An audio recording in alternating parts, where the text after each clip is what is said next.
Hello, everyone. I just would like to also acknowledge Lexi, who's a assessment biologist with DFO. She helped a lot with this talk. So as many of you know, sea lamprey are often referred to as vampires of the Great Lakes. And of all of the 200 some non-native species that we have in the Great Lakes Basin, sea lamprey are the only invader that is controlled with an integrated pest management basin-wide. So sea lamprey in their larval form, the center picture here are the amicetes. Those are the larvae. They live burrowed in the stream bottom, and they'll live there for several years before they transform into this monstrosity of teeth that then swims out to the Great Lakes and feeds on large-bodied fish like lake trout, lake whitefish, sturgeon, and other fish like that. Around the turn of about a century ago, sea lamprey came into the Great Lakes from the Atlantic Ocean. And by the late 1940s, the sea lamprey had fully invaded all 5 Great Lakes. So Lake Erie, they were here around 1920. They were able to make it in through the Welland Canal once that shipping canal was cut for ships to move in past Niagara Falls. Sea lamprey are a basin-wide problem. They're a basin-wide problem. We have over 5,000 tributaries in the Great Lakes, and there's approximately 530 infested streams. Not every stream is suitable for sea lamprey. They need cold, clean water. Imagine a trout stream. That's the kind of habitat that the larval sea lamprey need to live in. The adults also need to build their nests in that cool, clean water. Without those several types of habitats, we just don't see lamprey populations developing in those streams. Of the 530 streams that are infested, roughly 168 of those streams basin-wide require treatment on a regular 3 to 5 year cycle. So after sea lamprey came into the Great Lakes, coupled with the commercial harvest that was going on, we saw a massive decline in lake trout populations. So in the upper lakes, Superior, Michigan, and Huron, the sea lamprey populations decimated the lake trout and drove them nearly to extinction. In Lake Erie, lake trout were never really that abundant to begin with, but certainly lamprey populations didn't help the already low numbers of lake trout in Lake Erie. So the life cycle of the sea lamprey is really quite interesting. They're anadromous like salmon. So the adults live their lives in the Great Lakes feeding on fish, and then they come back to the streams in the spring to lay their eggs and spawn.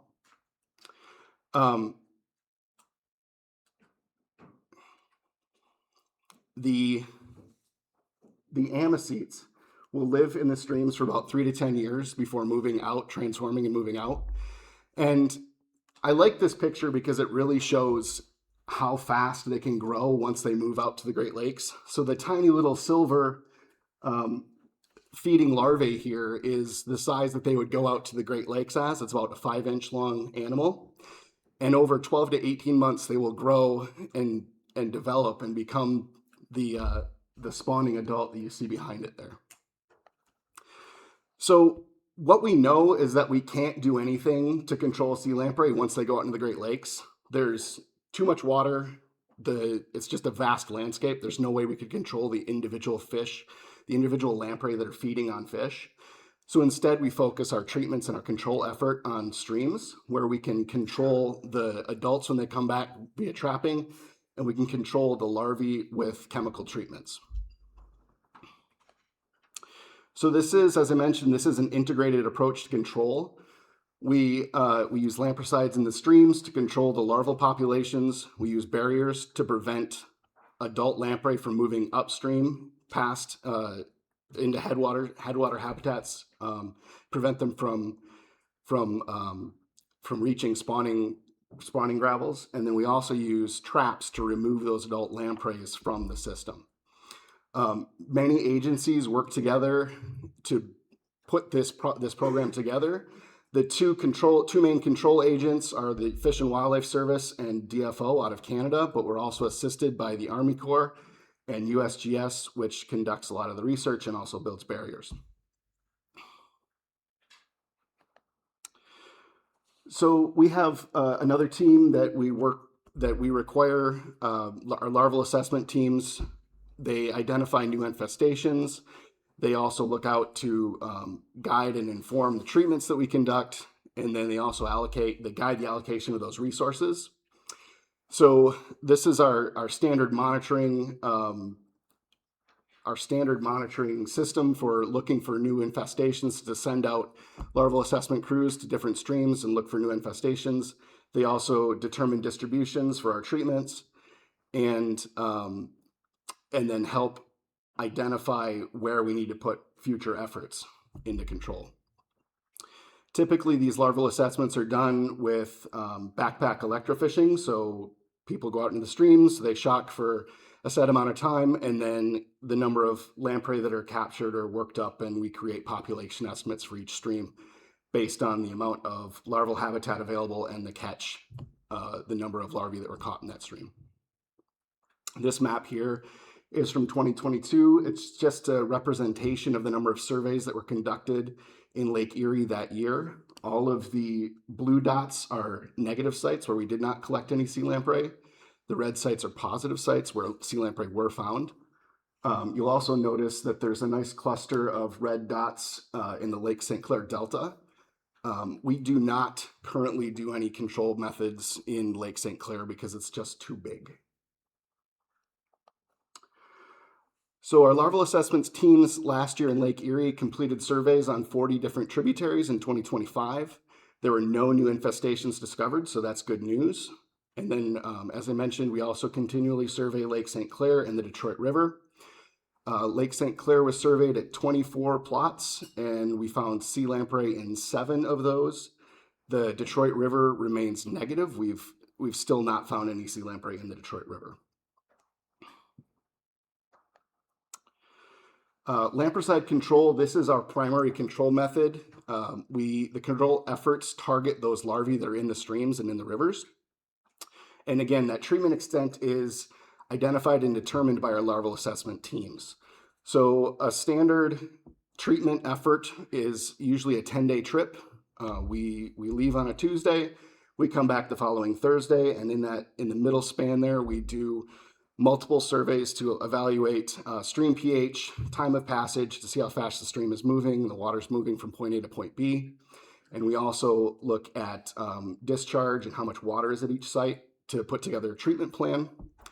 Once we begin the actual treatment, our technicians typically, they'll be applying pesticides. They do the application rate checks every 30 minutes. And then we also have an analysis personnel that will check up on those application rates, and they do those checks every hour to make sure that we're within range for our concentrations that we've picked and decided for that treatment.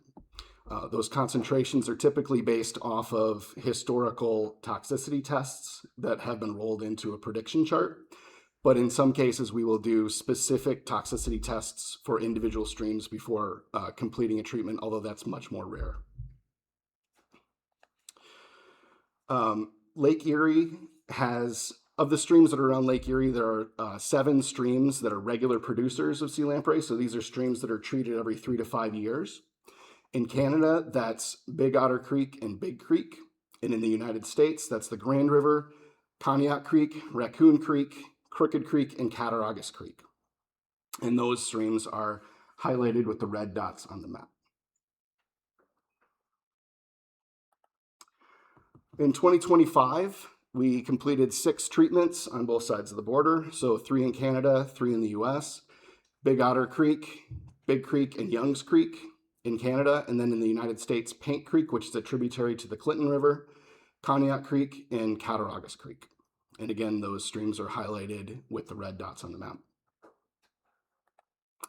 In 2026, so this upcoming year, there are no treatments planned for Canada, but we will be treating the Grand River in Ohio, Raccoon Creek, Crooked Creek, and Buffalo Creek, which is a tributary to the Buffalo River in New York.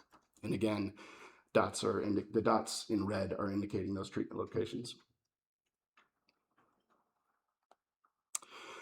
Our risk management team works with our treatment teams in order to evaluate and look at non-target impacts that the control efforts could have on um, non-target populations and non-target animals of interest.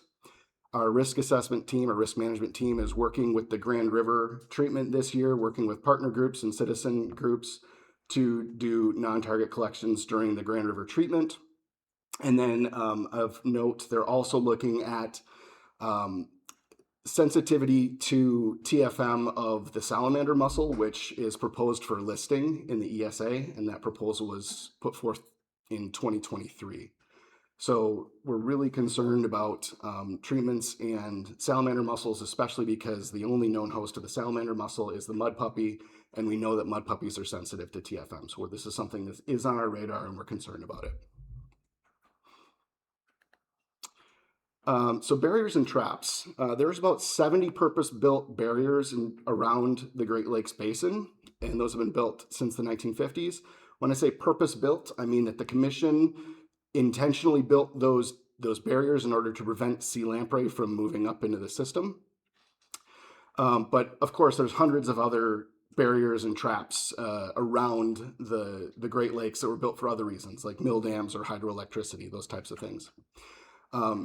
Quite often, we will install traps in these barriers in order to be able to calculate population estimates, and I'll talk about that in a minute. One of the dams that was rebuilt in 2020 was Harpersfield Dam on the Grand River in Ohio. And right after that dam after the construction was completed, we were able to go in and install a perforated pipe under the lip of the dam. And so I'm really excited about this development because one of the largest causes to non-target mortality from TFM is when the TFM, the pesticide we use, doesn't fully mix with water as it goes downstream. If it doesn't fully mix entirely, then as you can imagine, there's hot spots in the chemical bank until it can fully disperse and dilute throughout the entire volume of the stream. So having a device like this built into the dam itself where we can pump our pesticide directly across the entire stream face and dam face is really exciting, and it should cause less non-target mortality. And we get to try it out next month, so I'm really excited about this one. Hopefully, something like this can lead to future developments on other dam rebuilds when we're looking at going the extra mile to protect those non-target species. I'm also going to talk briefly about, there was a proposed barrier at Griffey Road on Conneaut Creek. This is just upstream from the Ohio border inside of Pennsylvania. This dam would have been an adjustable structure with a backup electric barrier. And unfortunately, this project is not going to be moving forward. It would have protected numerous miles of habitat upstream from lamprey applications, and then also protected those native species in that area from pesticide applications as well. Unfortunately, due to concerns from landowners that were just upstream from this barrier, we're not going to be moving forward with it, but we are looking at other options to continue building a barrier in Conneaut Creek.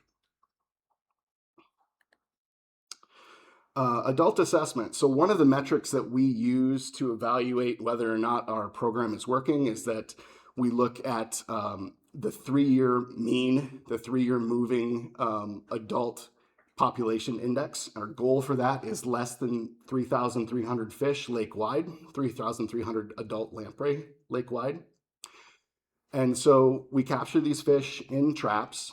There are 5 index traps around the Lake Erie Basin in the US. That's the Grand River in Ohio and Cattaraugus Creek in New York, as well as in Canada, Big Otter Creek, Big Creek, and Youngs Creek. This year, we were able to complete mark recapture studies on 3 of those streams, but on Cattaraugus Creek and on Youngs Creek, we had to model the population estimate for those streams. And Jim was right. This is good news. The only lake that can say we're meeting our target abundance index is Lake Erie. So on this graph, the points are annual point estimates with a 95% confidence bar around them. The moving line is the 3-year moving average, and you can see that we are below the target of 3,300 fish for both the annual point estimate and also our 3-year moving average. And the point estimate for 2025 was about 800 fish lake-wide, and the 3-year moving average was 1,700 sea lamprey lake-wide. Moving on to juvenile assessments. Again, the metric here that we're looking at is less than 3 marks per 100 lake trout that are larger than 532 millimeters or 21 inches. The lake trout data comes from the cold water assessments that are done by New York DEC, Pennsylvania, USGS, and Ontario MNR. These are A1 to A3 wounds, so the fresh wounds that we're looking at. And unfortunately, we're not meeting our target here, but our point estimate for the year was 5.9 marks, still above the 5.5 mark metric. The 3-year moving average was 10 marks. And again, we're above target there.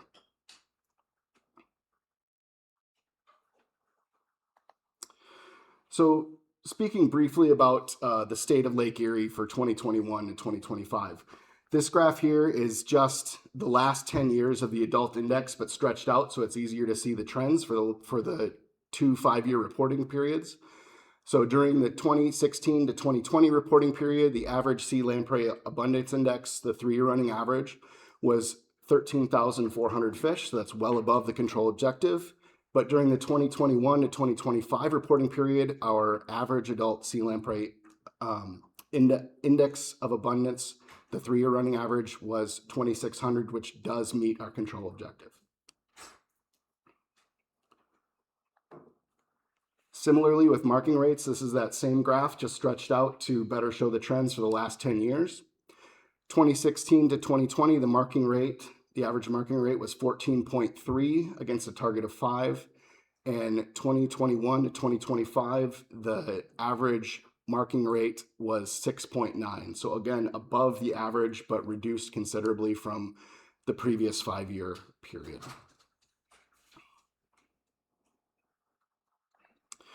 I also wanted to touch very briefly on what happens when we take our foot off the gas. So we know that sea lamprey populations rebound very quickly as soon as we stop doing any control efforts.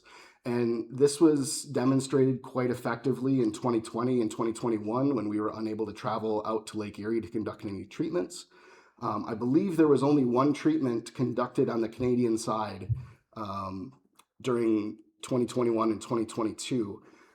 This graph, you can see the yellow bars indicate the amount of TFM that was applied, and the orange bars indicate the amount of staff days, the amount of staff time that were spent in the field. You can see a gap there at around 2020 to 2021, and the point estimate for lamprey abundance is also plotted there. You can see that as soon as we stopped doing any effort in the lake, we had a spike of lamprey populations. So we know that ongoing control is essential. Before sea lamprey control, we had beaches littered with alewives. We had motels with nobody around. Nobody wanted to come to the beaches. There was no fish to catch because all the fish were covered in lamprey. And then after sea lamprey control, we have beautiful beaches, and we have a thriving commercial fishing industry, and we have happy anglers. So it's really important that we continue this work. It's really important that we make sure that our constituents know how important this is, because we saw in 2020 how fast those lamprey populations can rebound as soon as we stop doing our control efforts. So with that, I want to thank our teams. I have the Ludington crews up here. I don't have pictures of Canadian crews, but we appreciate you guys as well. And with that, I can take any questions.